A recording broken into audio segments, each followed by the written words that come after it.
इंकलाब, किसान मजदूर एकता, किसान मजदूर एकता, किसान मजदूर एकता, भाईचारा जिंदाबाद, भाईचारा जिंदाबाद, इंकलाब जिंदाबाद, इंकलाब जिंदाबाद। रेल बेच के हाय हाय, तेल बेच के हाय हाय, पेल बेच के हाय हाय, गेल बेच के हाय हाय, भाईचारा खा गए हाय हाय, भाई नहीं बेचेगा हाय हाय, पन्ने भी बेचेगा हाय हाय, छोटू नहीं बेचेगा हाय हाय, रेल बेच दी हाय हाय, देश बेच के हाय हाय, इंकलाब जिंदाबाद, इंकलाब जिंदाबाद, भाईचारा जिंदाबाद। ये पीटीआई भी बेच दिए हाय हाय, देश बेच के हाय हाय, किसान बेच दिया हाय हाय, मजदूर बेच दिया हाय हाय, व्यापारी बेच दिया हाय हाय, आरती बेच दिया हाय हाय, बीएसएनएल बेच के हाय हाय। किसानों के साथ अपना तन मन धन से समर्थन देती है और सिर्फ एक ही मांग है मोदी जी से, जो 3 अध्यादेश आज तो कानून बना दिया है, काला जो कानून बनाया है, एक अध्यादेश और लिया है एमएसपी के ऊपर। दिक्कत क्या है, जब वो अपनी ज़बान से बार बार कह रहे हैं गारंटी है, तो उसके लिए अध्यादेश क्यों नहीं लेके आते? अगर अच्छा मोदी जी से एक बात कहना चाहेंगे हम, मोदी जी गूगल के ऊपर डाउनलोड करने से रोटी नहीं मिलेगी, गूगल पे डाउनलोड करने से रोटी नहीं मिलेगी, रोटी किसान से मिलेगी। और बार बार यही रिक्वेस्ट है मोदी जी से कि एक अध्यादेश और लेके आए और एमएसपी पे कानून बना दें। और लास्ट में क्या होगा जी, सुन लो निजीकरण पे, ये हमने कॉन्ट्रैक्ट खेती सन 90 के दशक से चल रहे थे, करवाने लग रहे थे। इसमें मतलब जितना लॉस है, जितने घाटे में फार्मर जाएगा, फायदे में नहीं जा सकता। पर लास्ट में अंत में क्या होना है इस निजीकरण से कि पानी तक भी बेच दिया जाएगा। एक बोलीविया है, लैटिन अमेरिकी देश, ब्राज़ील के पास, उस देश में ये पानी का निजीकरण हो गया, कंपनी ने खरीद लिया और वो पानी उनका यहाँ तक आ गया, हैंडपम्प बंद करवा दिए, कुएं बंद करवा दिए। उसके बाद में लोगों ने नहरों में गए, नदियों में गए, वहाँ मिलिट्री बैठा दी, पुलिस बैठा दी। और जब बादलों की बाट देखने लग गए, अब बादल बरसेंगे, तो उस टाइम भी जो है ना पुलिस फोर्स है वो खड़ी कर दी। कोई भी किसान जो है ना अपने घर में इकट्ठा नहीं करेगा पानी, सिर्फ कंपनी का पानी लेगा। तो ये हालत इस देश में होनी है। जिस दिन जल युद्ध होगा, पानी की हाहाकार मचेगी इन प्राइवेटाइजेशन के कारण, जब इन लोगों ने पता लगेगा कि कहानी क्या करी। बहुत अंधे भक्त बड़े बैठे हैं और अपना नुकसान ठान लग रहे हैं। हम ये कह रहे हैं कि अगर ये फायदे गिना रहे हैं तो खुली डिबेट करवाओ, आमने सामने बैठा हो, इनके जो विशेषज्ञ उनको ले आइए, हमारे किसान सेल के जो हम आएंगे, आमने सामने बैठा के डिबेट करवाइए। ये कानून किसी के भी हक में नहीं है। आप लोगों को खुद पता है, जो आवश्यक वस्तु अधिनियम कानून इन्होंने निरस्त कर दिया, उसके बाद अब कालाबाजारी बढ़ेगी। बड़े बड़े कॉरपोरेट्स हैं, वो इतना संचय कर लेंगे खाद्य सामग्रियों का, और आम आदमी की पहुंच से बाहर हो जाएगी। जो एक मजदूर वर्ग, जो एक दिहाड़ी वाला, जो डेली कमा के डेली खाता है, वो कहाँ से लेके आएगा? जैसे देखिए आप, आज हमें पेट्रोल एक व्यक्ति विशेष के अंडर है, तो पेट्रोल आज किस भाव मिल रहा है? अगर सरकार चाहे तो हमें 40 रुपये के रेट में भी पेट्रोल मिल सकता है, लेकिन नहीं दे रहे, 80 रुपये के में दे रहे हैं। वो कहाँ जा रहा है? सरकार कह रही है टैक्स लगा दिया तकड़ा पुराना, ये खुद तो कह रहे थे कि हम टैक्स लगावाएं कौन है? आम आदमी की थाली में जो आपकी हमारी थाली में आधी रोटी है, वो भी उठाई जा रही है। कुछ कॉरपोरेट घरानों की पूंजी बढ़ाने के लिए, उनको वर्ल्ड लेवल पे लाने के लिए। अब देखिए, किसान आज अपने हक की, मजदूर के हक की, आम आदमी के हक की, आप लोगों की, हमारी सबकी लड़ाई लड़ रहा है। क्या वो बेचारा है? नहीं है। वो दिन रात मेहनत करता है। आप कभी उसकी ज़िंदगी देखिए, सुबह 4 बजे उठ के रात का 10 बजे तक लगा रहता है, सर्दी गर्मी बरसात कुछ नहीं देखता। ना उसका संडे होता, ना उसका मंडे होता, ऑफ कर दो भाई, ना उसका संडे होता, ना मंडे होता। हर रोज़ रूटीन में लगा रहता है। वो कह रहा है, क्या मांग कर रहा है? उसने जो मांगा वो कह रहा है कि जो हमारा जो एमएसपी है उसको कानून बना दीजिए। छोटी सी बात है सरकार के लिए, लेकिन नहीं, मेरे को पेट दर्द है वो नहीं देख रहे, मेरे पैर का ऑपरेशन कर रहे हैं। अरे मैं पेट दर्द कह रहा हूँ, अब पैर का ऑपरेशन किए जा रहे हो। किसान कुछ मांग रहा है, सरकार कुछ ज़बरदस्ती थोप रही है। ये सरेआम जाति हो रही है, धांधली हो रही है, हिटलरशाही हो रही है, और किसान के बेटे चुप नहीं बैठेंगे। सरकार कह रही है कि एमएसपी बरकरार रहेगी, भाई पहले भी थी, आगे भी रहेगी। सरकार कह रही है एमएसपी बरकरार रहेगी। सरकार ने जो बाहर खरीद होती है उस पर टैक्स हटा दिया। मंडी में कौन जाएगा? जब जो व्यापारी है वो बाहर खरीदेगा तो उसको टैक्स बचेगा। टैक्स बचेगा तो वो किसान को 2 रुपये ज़्यादा भी दे देगा। किसान भी खुश, अपनी जेब में डलेगा तो कौन खुश नहीं होता? आप भी खुश होगे। 2 साल तक ये एमएसपी से 2 रुपये ज़्यादा भी दे देंगे, लेकिन उसके बाद तब तक मंडियाँ खत्म हो चुकी होंगी। क्यों? किसान वहाँ जाएगा ही नहीं। और जो एमएसपी कह रहे हैं उसको लिखित में तो नहीं दे रहे ना। ये आज भी कौन सी फसल है जो एमएसपी पे बिक रही हो? आपके सामने है, कपास है, मूंग है, मक्की है, आई हुई है मंडियों में। एमएसपी पे कहाँ खरीदी जा रही है वो? 15-16 रहेगी वही मतलब। बताओ। हाँ जी, आज हम ज्ञापन देने के लिए आए हैं, बिल्कुल आए हैं, हम इसका विरोध करते हैं। जो आप कह रहे हो एमएसपी का, देखो एक साधारण सी भाषा में आपको समझाता हूँ। इन्होंने सीधी सी बात है, ये कह रहे हैं कि हम आश्वासन देते हैं, मीडिया पे भी ये लोग, हमारे मोबाइलों पे मैसेज आ रहे हैं, किसानों के मोबाइल पे मैसेज आ रहे हैं कि हम आश्वस्त करते कि एमएसपी ख़त्म नहीं होगी। हम कह रहे हैं जब आश्वासन से ही काम चलना था तो आप 3 कानून 3 अध्यादेश लाए, फिर उनको बिल लेके आए, फिर उनको कानून बना दिया। क्यों कानून बनाया आपने?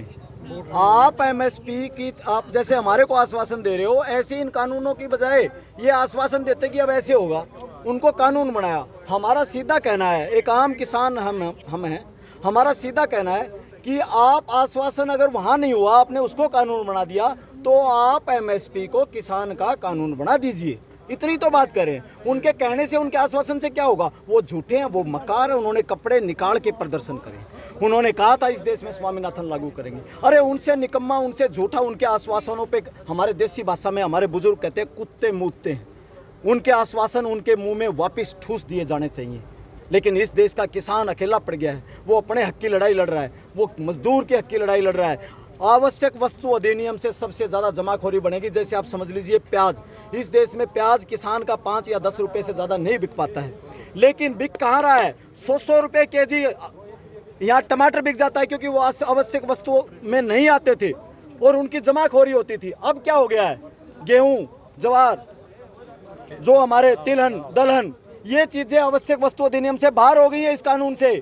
और ये जब आवश्यक वस्तु अधिनियम से बाहर होगी तो सोचिए, इस देश में इन्होंने प्याज 100 रुपये किलो बिकवा दिया था, जबकि किसान को उसका रेट 5 रुपये नहीं मिला था। इस देश में इन्होंने नमक 100 रुपये किलो बिकवा दिया, जो कि एक मिट्टी है, जो नमक सिर्फ एक मिट्टी है, नीचे से उठा के बनता है, उसको 100 अनाज का और दालों का ये लोग क्या करेंगे? आम आदमी सबसे ज़्यादा मरेगा, वो हैंड टू माउथ है, वो सोच नहीं पा रहा है। आज उसके मीडिया की चकाचौंध में है, वो नहीं समझ पा रहा है। किसान उसके हक की लड़ाई लड़ रहा है। साहब, मीडिया वाले हो आप, आपसे अनुरोध है, शायद आप लोग भेजते होगे अपने स्टूडियोज़ में, लेकिन वो लोग नहीं छापते, वो लोग नहीं दिखाते। बहुत बड़ी विडम्बना है। यहाँ पर कंगना, सुशांत, यहाँ पर रिया, यहाँ पर पाकिस्तान बॉर्डर, पता नहीं क्या क्या दिखाया जा रहा है। किसान की हालत कौन दिखाएगा? एक आम आदमी जो बेचारा सोच नहीं पा रहा, उसकी हालत कौन दिखाएगा? ये पीड़ा है हमारे को। हाँ जी, सरकार तो बोल रही है ना। किसका?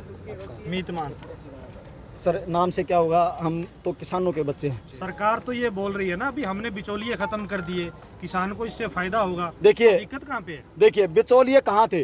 बिचौलिया एक आड़ती जो खरीद रहा था, खरीद के और डायरेक्ट सरकार के गोदाम में बेच रहा था, वो बिचौलिया नहीं है। अब आएगा व्यापारी, जो बड़ा व्यापारी आएगा और वो अपने एजेंट्स को लगाएगा। अडानी, अंबानी, वॉलमार्ट क्या खरीदने आएंगे? नहीं आएंगे, उनका एजेंट आएगा खरीदने। बिचौलिया तो वो है जो तीसरा है, आड़ती बिचौलिया नहीं था। हाँ, आड़तियों के मन में खोट था, उन्होंने किसानों को लूटा है सरकार के साथ मिलकर, वो एक अलग मैटर था। लेकिन कानून किसान के हक में था, कानून आड़ती के हक में था। कानून को पूरी तरीके से इस देश की सरकारों ने इम्प्लीमेंट नहीं किया। कानून गंदा नहीं था। आज उस कानून को जो किसान के हाथ में लेकर रोने के लिए था कि भाई कम से कम इस कानून का पालन करके मेरे को अधिकार दिलवा दिए जाए, मेरे को हक दिलवा दिया, आज वो कानून भी छीन लिया। कहाँ जाएगा किसान? किसके, कितना लड़ेगा? कहाँ लड़ेगा? आज उसके बच्चों को डर दिखाया जा रहा है। अरे भाई, मैं उन बच्चों से भी अपील कर रहा हूँ, क्यों डर रहे हो? तुम्हारी उम्र निकल जाएगी। इस देश में रोज़गार नहीं है। पिछले 6 सालों में सिर्फ 5% रोज़गार आए हैं पिछले टर्म से। क्यों डर रहे हो? निकलो। भगत सिंह को बोलने से कुछ नहीं होगा। बाहर निकलो, बाहर निकलो मकानों से। इस दर्द को समझो। तुम नहीं निकलोगे, कौन निकलेगा? कल भी देश भर में बंद का आयोजन। हाँ, हम भी आह्वान कर रहे हैं, हर आदमी से आह्वान कर रहे हैं कि अपने मकानों से बाहर निकलिए, अपने गांव में, अपने शहर में, अपने चौराहे पर, और अपने दुकानदारों से रिक्वेस्ट करिए कि साहब एक दिन में हमारे पक्ष में दुकानें बंद कर दो। हम हर एक उससे रिक्वेस्ट करेंगे। रोड पे आइए, रोड पे भी रिक्वेस्ट करिए कि भाई एक दिन आप अपने घरों में बैठ जाओ। कल सवेरे 9 से 10 से लेकर और 4 बजे तक भारत बंद है। हम सबसे अपील करते हैं कि हमारा साथ दिया जाए। और हमारे जो बड़े लीडर्स, जो बड़े संगठन काम कर रहे हैं, हम उनके सेवक हैं, हम वॉलंटियर्स हैं। जेएसओ उनका वॉलंटियर्स है। उन सब बुजुर्गों के हम साथ हैं, चाहे वो किसान के हक में कोई भी लड़ाई लड़ रहा हो, हम सब के साथ हैं। हमारा कुछ अलग से नहीं है, हमारे को अलग से ना समझा दे। हम जेएसओ हैं, हम जमींदारा स्टूडेंट ऑर्गेनाइजेशन है, हम सबके साथ। अकेला न्यूनतम समर्थन मूल्य का सवाल नहीं है। आज भी सरकारी आंकड़ों के हिसाब से कुल पैदावार का केवल 6% ही न्यूनतम समर्थन मूल्य पे सरकार खरीदती है। बाकी किसान की जो पैदावार है वो प्राइवेट उसमें ही खरीदी जाती है। इसलिए न्यूनतम समर्थन मूल्य की गारंटी करने के बावजूद भी जो आवश्यक वस्तु अधिनियम में जो बदलाव किए हैं उनसे कालाबाजारी को एक तरह से सरकार ने कानूनी रूप दे दिया कि अब कोई कंपनी, और वो हमारे देश की खाद्यान्न सुरक्षा के लिए खतरनाक है। इसलिए हम जो कंपनी को जो ठेका पे ज़मीन देने का मसला है ये बड़ा ख़तरनाक है, क्योंकि आपको मालूम है कि आज़ादी से पहले भी अंग्रेज़ अपनी ज़रूरत के हिसाब से पैदावार करवाते थे और उसमें नील की खेती होती थी। उसी तरह से अभी कंपनियां अपनी ज़रूरत के हिसाब से पैदावार करवाएंगी। उसमें शर्तें हैं ये कि वो आपको बीज देंगी, खाद देंगी, दवाई देंगी, आपसे खरीदने का समझौता करेंगी। लेकिन जब पैदावार तैयार हो जाएगी, क्योंकि आपको मालूम है कि हमारे यहाँ पर मौसम बदलते हैं बड़ी तेज़ी से, तो उस सूरत में अगर पैदावार उनके अनुरूप नहीं हुई तो वो मना कर सकती हैं कि हम नहीं खरीद रहे हैं। और ये सारा काम खाद, बीज, दवाई, उसकी देखभाल का काम सारा लोन पे होगा और इससे किसान कर्जे के ट्रैप में फंस जाएगा और ये किसान की ज़मीन की कुड़की करेंगे और इससे किसान अपनी ही ज़मीन पे मजदूर बन के रह जाएगा। इसलिए जो ठेका कंपनी कानून आया खेती में, ये किसान को की ज़मीन से किसान की बेदखली का कानून है। इसलिए ये 3 कानून हैं, तीनों आपस में जुड़े हुए हैं। इन तीनों को एक मुश्त तरीके से ही देखा जाना चाहिए और वो तरीका ये है कि हमारे यहाँ पर आवश्यक वस्तु अधिनियम में हालांकि कुछ गड़बड़ियाँ थी, मंडी कानून में कुछ गड़बड़ियाँ थी, उन गड़बड़ियों को ठीक करने की बजाय ये सरकार उन कानूनों को ही ख़त्म करी है। तो ऐसा हुआ कि अगर आपके हाथ में कैंसर हो गया तो आप कहो कि आपको पूरे आदमी को ही मार दो बजाय इसके कि उसका हाथ का इलाज करने के। ये बहुत ख़तरनाक हैं, देश के किसान को बर्बाद करेंगे, देश के मध्यम वर्ग को बर्बाद करेंगे और देश में जो खरीद के खाने वाले लोग हैं, अभी भी आलू कभी सोच सकते हो आप कि 50 रुपये किलो मंडी में आलू 50 रुपये किलो मिल रहा है। मतलब ये बड़ी जो कंपनियां हैं, असल में आलू का व्यापार उनके हाथ में चला गया और वो बड़े महंगे भाव पे सब्जियों को बेच रही हैं। सर, जिस तरह से जी अध्यादेश जब पारित किया गया तो विपक्ष जो है वो दबाव डाल सकता था क्योंकि किसानों के हित की बात थी, लेकिन जब अभय सिंह चौटाला ने विपक्ष से जब विधानसभा सत्र शुरू हुआ तो उसको बढ़ाने के लिए वहाँ पर आवेदन किया स्पीकर के सामने, लेकिन जो है विपक्ष के जो ज़्यादा जिसके विधायक हैं उन्होंने इस तरह की कोई स्पीकर के सामने बात नहीं रखी कि जो विधानसभा सत्र बढ़ाया जाए हम ताकि किसानों की बातों को रख सकें। असल में तो ये कानून जो हैं ये संसद में बने हैं, विधानसभाओं को इसमें केवल इतना अधिकार है कि केंद्र सरकार जो कानून बनाती है विधानसभा उसमें ये पास कर सकती है कि हम अपने राज्य में ये लागू नहीं करेंगे। जैसे पंजाब सरकार ने किया है कि हम तीनों अध्यादेशों को हम लागू नहीं करेंगे, लेकिन अल्टीमेटली पंजाब को भी ये करना पड़ेगा क्योंकि ये केंद्र का कानून है। केंद्र में सरकार ने जो किया है रविवार को, वो इस देश के लोकतंत्र में काला अध्याय है, क्योंकि हमारे राज्यसभा और संसद का एक कानून है कि अगर एक भी सांसद किसी बिल के ऊपर वोट की मांग करेगा तो स्पीकर को वोट करवानी पड़ेगी। रविवार को तो 21 सांसदों ने मांग की थी कि आप इस पे वोट कराइए, लेकिन मोदी सरकार को ये अंदाज़ा हो गया था कि उसके अलाई शिरोमणि अकाली दल पीछे मुड़ गया था, उसका साथ छोड़ दिया था। AIDMK जो तमिलनाडु में उसके साथ सरकार में है उसने वापस विरोध कर दिया था। तेलंगाना की जो पार्टी है चंद्रशेखर राव की TRS उसने विरोध कर दिया था। आंध्र प्रदेश की पार्टी ने 21 राजनीतिक पार्टियों ने जिसमें कुछ NDA की अलाई भी थी उन्होंने इन अध्यादेशों का विरोध किया और मोदी सरकार को ये लगा कि राज्यसभा में क्योंकि हमारा बहुमत बहुत पतला है तो हम ये हार सकते हैं, इसलिए उन्होंने उन 21 सांसदों की मांग कि इस पे वोट कराई जाए उसको नज़रअंदाज किया और ध्वनि मत से इसको पास किया और उसका विरोध हुआ तो जिन सांसदों ने इसका विरोध किया था उनको सस्पेंड कर दिया।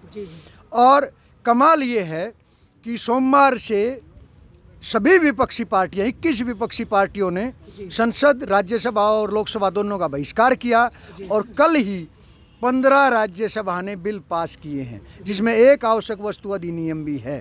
तो ये असल में मोदी सरकार जिस तरह से बड़े बड़े पूंजीपतियों के हक में काम करना चाहती है, वो लोकतंत्र को कुचल रही है, वो लोकतंत्र विरोधी है और इसीलिए उसने ये काले कानून संसद में पास करवाए हैं। जी सर, जिस तरह से आपने भी माना कि ये जो बिल है ये लोकसभा में पारित हुआ, हालांकि हम किसी राजनीतिक पार्टी के पक्ष में नहीं हैं, लेकिन जब ये राजनीतिक पक्ष की जब आपने अभी बताया कि लोकसभा में ये पारित हुआ, तो फिर विरोध जो है वो जननायक जनता पार्टी का क्यों, उप मुख्यमंत्री को क्यों कहा जाता है कि आप रिजाइन करिए, ऐसा क्यों किया जाता है? देखो, जननायक जनता पार्टी की एक विशेष स्थिति है। वो स्थिति ये है कि वो पिछले विधानसभा में लोगों के सामने ये कसम उठा के आई थी कि चाहे कुछ भी हो जाए हम भारतीय जनता पार्टी की सरकार बनाने में मदद नहीं करेंगे। लेकिन जैसा इनका आचरण है, उससे विधानसभा के चुनाव के बाद ये भारतीय जनता पार्टी की गोदी में जाके बैठ गए। इससे अगर आप देखेंगे, टोहाना, बरवाड़ा, उचाना, ये इलाका जो है ये कपास और जीरी का इलाका है। किसानों में भारी रोष है और आप देखेंगे कि बबली टोहाना से जो विधायक हैं उन्होंने किसानों का समर्थन किया, जोगीराम जो बरवाड़ा से विधायक हैं उन्होंने किया, और खुद दुष्यंत चौटाला ने लोगों से माफ़ी मांगी कि पीपली में जो हुआ वो गलत हुआ। नैना चौटाला ने माफ़ी मांगी क्योंकि उनको ये दिखाई दे रहा है कि जो बात उन्होंने किसानों को कही थी, अगर उसमें थोड़ी सी भी चूक रही तो आने वाले समय में किसान जो है उनका पत्ता साफ कर देंगे। इसलिए जेजेपी, क्योंकि किसान की पार्टी अपने आप को कहती है, इसलिए ज़्यादा विरोध उसके पक्ष में है कि भाई आपने जो वादा किया था आपने वादा वो की है। क्योंकि चौधरी देवीलाल तो बहुत पहले से कहते रहे कि बीजेपी जो है वो बनियों की पार्टी है, पूंजीपतियों की पार्टी है, और ये अपने आप को चौधरी देवीलाल का वारिस कहते हैं। इसलिए गुस्सा दुष्यंत चौटाला के ऊपर दबाव लोग ये है, और मुझे ये लगता है कि दुष्यंत चौटाला इस भारतीय जनता पार्टी की सरकार से अलग होंगे पक्का, क्योंकि उनको आगे अपना भविष्य अंधकार में दिखाई दे रहा है। इंडिया क्राइम न्यूज, जुल्म के